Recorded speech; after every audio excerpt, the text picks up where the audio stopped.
how a forgotten failure laid the groundwork for future triumphs. What if I told you that the biggest failure in engineering history was actually one of its greatest successes? Picture this: March 17th, 1989, 2,000 meters below the surface of the Pacific Ocean, a cutting-edge drilling rig worth $300 million.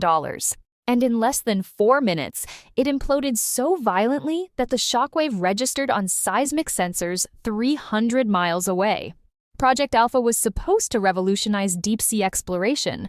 Instead, it became a cautionary tale that most people have never heard of. The project was buried, the records sealed, the engineers silenced by non-disclosure agreements. But here's what they don't want you to know: that catastrophic failure provided the invaluable, hard-won knowledge that directly led to every breakthrough we see in suboceanic exploration today. This is the story of how you have to fail spectacularly to succeed even more spectacularly. This is the forgotten story of Project Alpha. In 1985, a consortium of oil companies and engineering firms pooled resources for what they called the most ambitious deep-sea drilling operation in human history. They named it Project Alpha. The goal was simple but audacious: drill deeper into the ocean floor than anyone had ever attempted. We're talking 3,000 meters below sea level, then another 5,000 meters into the Earth's crust. They wanted to reach the mantle boundary itself. Why? Because beneath that boundary lay geological data worth billions: mineral deposits, thermal energy sources, clues about the formation of our planet. Whoever could access that depth first would rewrite the rules of oceanic resource extraction. The chief engineer was a woman named Dr. Helena Vance. Brilliant, obsessive. She'd spent 15 years designing submersible vehicles for NASA's ocean research programs. If anyone could build a rig to withstand the crushing pressures of the deep ocean, it was Helena. Her team spent 4 years constructing the Alpha rig. It was magnificent. A self-contained drilling platform the size of a football field, designed to anchor itself to the ocean floor using ballast systems and hydraulic stabilizers. The hull was reinforced titanium alloy. The pressure chamber could theoretically withstand forces equivalent to having 10 jumbo jets stacked on top of it. On paper, Project Alpha was flawless. March 15th, 1989. The Alpha rig descended to its operational depth, 2,000 meters. The team on the surface vessel monitored every sensor, every gauge, every reading. Everything looked perfect. For 48 hours, they drilled. The rig performed beautifully. Data poured in, geological samples unlike anything they'd seen before. Dr. Vance's team was celebrating. They were making history. Then, at 3:47 a.m. on March 17th, something changed. A sensor detected a microfracture in the primary hull. Tiny, less than 2 millimeters. The kind of flaw that shouldn't matter, shouldn't propagate, shouldn't be a problem.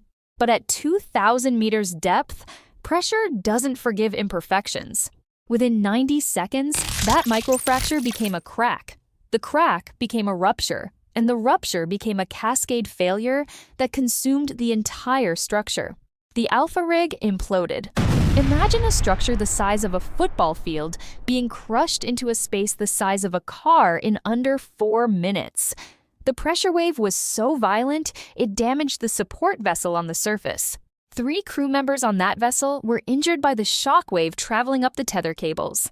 The rig itself? Completely destroyed. $40 million worth of drilling equipment, geological samples representing 4 years of work, and Dr.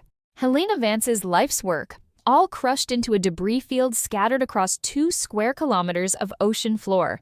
Miraculously, no one died. The rig was unmanned, operated remotely from the surface. But careers ended that day. The project was terminated immediately. Lawsuits flew, investors pulled out.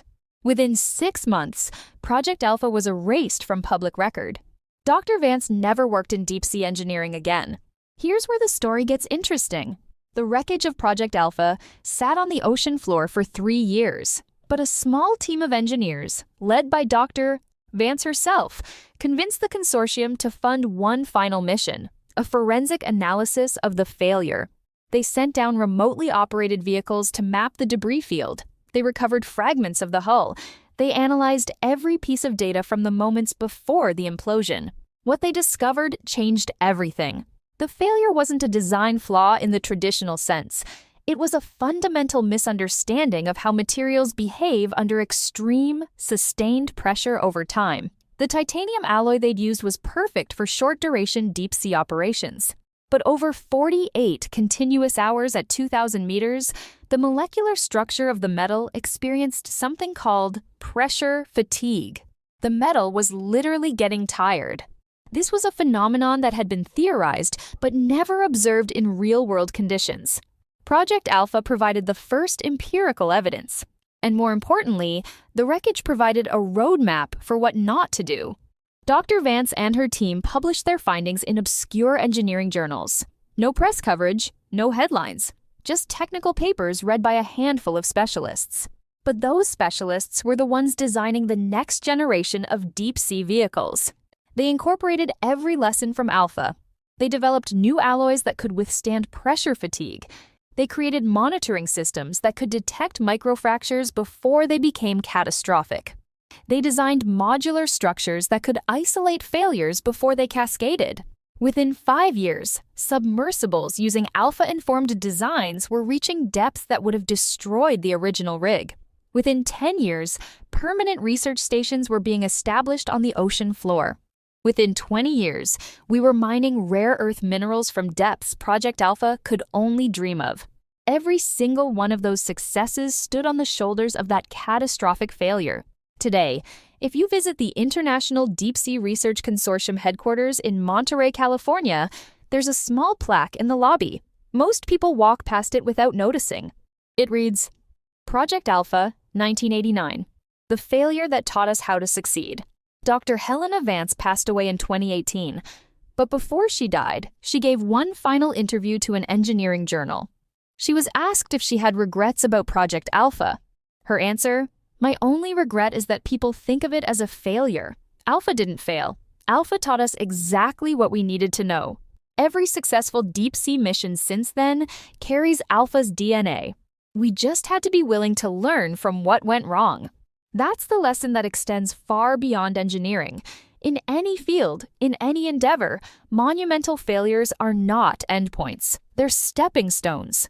The scientists currently exploring hydrothermal vents at 4,000 meters, they're using pressure systems developed from Alpha's data.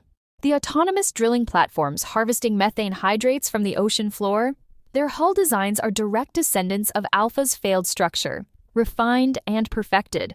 The proposed missions to explore the subsurface oceans of Europa and Enceladus, moons of Jupiter and Saturn. NASA engineers are studying Project Alpha's failure modes to prepare for conditions we've never encountered. A forgotten failure from 1989 is quite literally shaping how we'll explore alien oceans in the 2030s. Project Alpha reminds us that understanding our failures is the truest path to success in any endeavor. The engineers who pushed boundaries, who dared to drill deeper than anyone before, didn't fail because they were reckless. They failed because they were first. And being first means you get to make the mistakes that everyone else learns from. So the next time you face a spectacular failure, remember the Alpha rig. Remember that somewhere, sometime, someone is going to stand on your wreckage and reach heights you never could. That's not failure, that's legacy. Thanks for listening.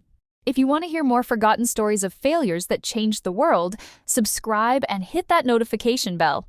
Trust me, we're just getting started.